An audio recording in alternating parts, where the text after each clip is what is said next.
vol. Dès qu'un combat est serré, l'expression est partout sur les réseaux sociaux. Yan s'est fait voler face à O'Malley. Volkanovski s'est fait voler face à Makhachev. Mais 99% du temps, le terme vol est utilisé pour rien et il s'agit simplement d'une opposition très serrée où les deux combattants auraient pu s'imposer. Pourtant, dans de très rares cas, ce terme n'est même pas suffisant pour décrire l'injustice de la situation. Alors aujourd'hui, on se plonge dans les 5 plus gros vols, ou devrais-je dire les 5 plus gros braquages de l'histoire de l'UFC. Numéro 5. 3 juin 2023, UFC Vegas 74, Las Vegas. En main event d'une somptueuse carte à l'Apex dont seul l'UFC a le secret, Amir Albazi affronte Kai Kara-France. Le Néo-Zélandais sort d'une défaite cuisante face à Brandon Moreno pour le titre intérimaire, tandis que l'Irakien reste lui sur une série de 4 victoires en autant de sorties à l'UFC. Alors respectivement classé 3ème et 7ème de la catégorie, le vainqueur de ce combat se positionnera directement à une ou deux victoires supplémentaires du titre. Avant le jour J, les deux hommes sont donnés à égalité parfaite par les bookmakers, pourtant Kai Kara-France dominera sans conteste l'ensemble du combat. Au bout des 5 reprises, il inflige plus de 2 fois plus de frappes significatives à Albazi qu'il n'en encaisse et réussit ses 2 takedowns là où son adversaire n'en score qu'un en 9 tentatives.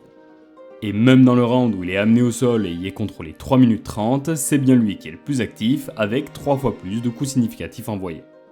En d'autres termes, une soirée facile au boulot pour les juges qui peuvent à la limite donner le 3ème à Albazi grâce à sa tentative de soumission et peut-être le 2ème, le seul à être à peu près serré debout. Dans le pire des scénarios, Kai Kara-France devrait donc s'imposer par décision unanime 3 rounds à 2. Il perd le combat par décision partagée et le résultat fait instantanément scandale. Sur le site MMA Decision, qui répertorie les cartes des juges et des médias, 19 des 21 médias donnent Kai Kara-France vainqueur, dont une majorité 4 rounds à 1. Et pour les fans, c'est pareil, 89% d'entre eux voient le Néo-Zélandais s'imposer. En bref, un vol manifeste. Heureusement pour Kai Kara-France, la chance tournera finalement en sa faveur, puisqu'après son KO sur Herzeg, il finira par combattre pour le titre incontesté, même s'il sera battu à plate couture, là où Albazi, quant à lui, s'inclinera indiscutablement face à Moreno par la suite. Numéro 4. 24 octobre 2009, UFC 104, Los Angeles. Depuis son arrivée à l'UFC 2 ans plus tôt, Lyoto Machida détruit tout sur son passage. Alors quand il finit par devenir champion en terminant Rashad Evans en 2 rounds à peine, tout le monde est convaincu que nous entrons dans une nouvelle ère, celle du dragon brésilien. Pourtant, un homme en a décidé autrement. Mauricio Shogun Rua. L'ancien champion du Pride, qui sort de 2 performances de la soirée, compte bien s'emparer de la ceinture d'une nouvelle organisation. Et si tout le monde le donne perdant, il finira par dominer le champion pendant 25 minutes. 80 frappes significatives à 35, 7 fois plus de temps de contrôle et un Machida qui termine le visage ouvert et les jambes démolies par les kicks à répétition. Pourtant, c'est bien le champion qui conserve sa ceinture. Pire, il est donné vainqueur par décision unanime. Pourtant, les 5 journalistes l'ayant scoré à l'époque donnent tous Shogun vainqueur et l'un d'entre eux lui accorde même tous les rounds. En d'autres termes, là aussi une décision horrible qui conduira même l'UFC à organiser une revanche immédiate. Résultat, Shogun termine Machida dès le premier round et récupère enfin cette ceinture qui lui revient de droit avant de la perdre face à un jeune loup nommé John Jones. Numéro 3.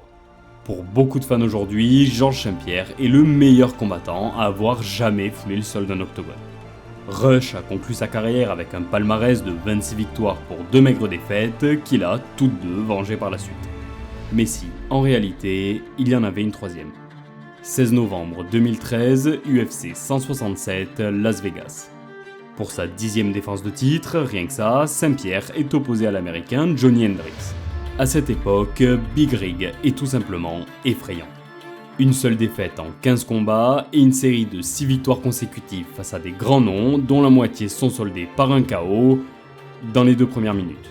JSP étant JSP, il est donné favori, mais les observateurs sentent bien que ce ne sera pas un combat facile. Et Hendricks va leur donner raison. Si Rush inflige légèrement plus de coups significatifs, l'américain le touche plus au global et le devance en termes de temps de contrôle. Et si les statistiques du combat ne sont pas très parlantes pour témoigner de la domination d'Hendricks, le visage des deux hommes à la fin des 25 minutes, lui, l'est beaucoup plus. Et pour preuve, sur MMA Decision, l'ensemble des 16 médias donne Hendricks vainqueur 3 rounds à 2.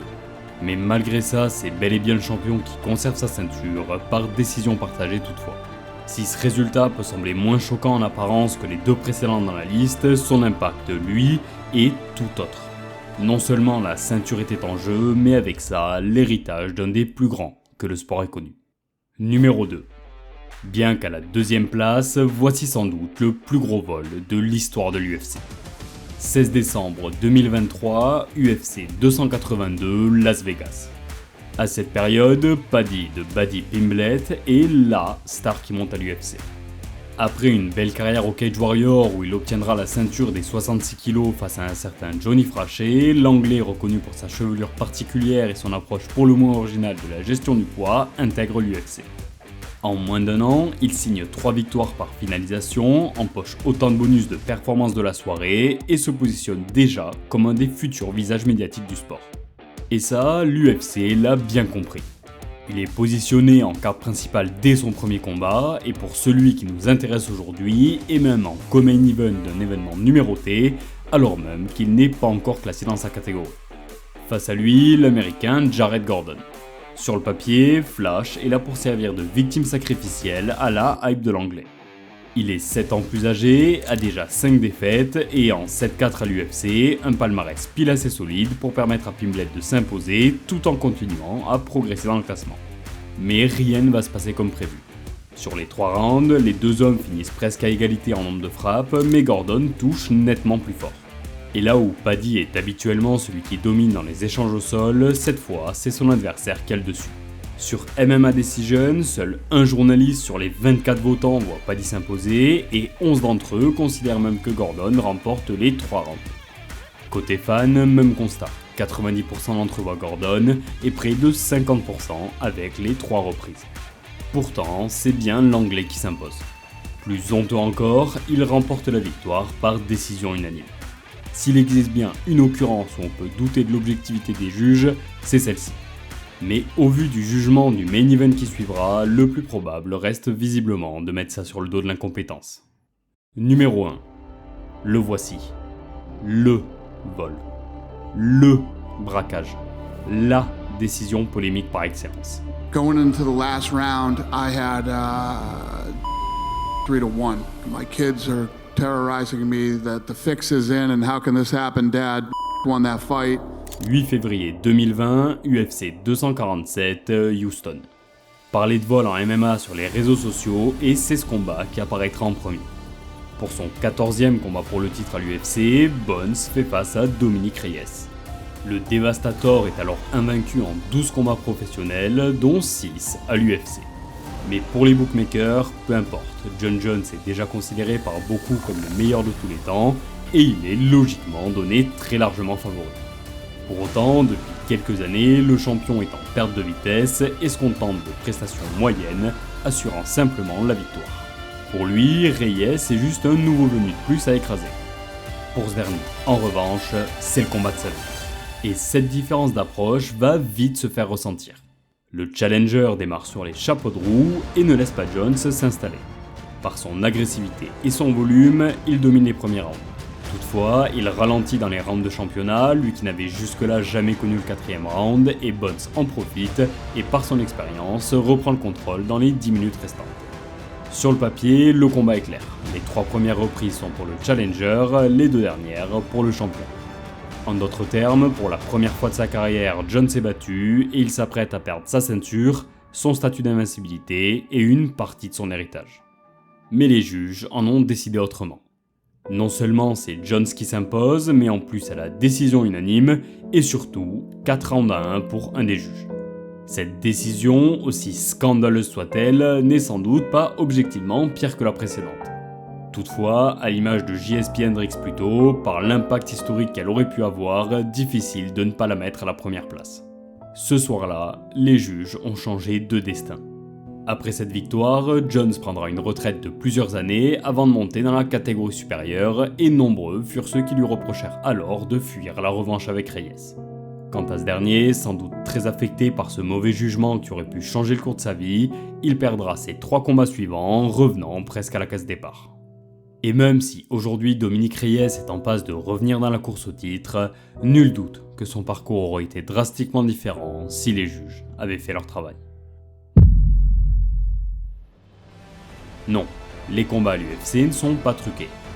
En revanche, les erreurs de jugement, elles, sont bien trop fréquentes. Parfois, elles sont simplement ridicules et n'altèrent heureusement pas l'issue du combat. Pourtant, dans de rares cas, l'incompétence de certains juges peut changer la trajectoire de carrière d'un combattant, et donc toute sa vie.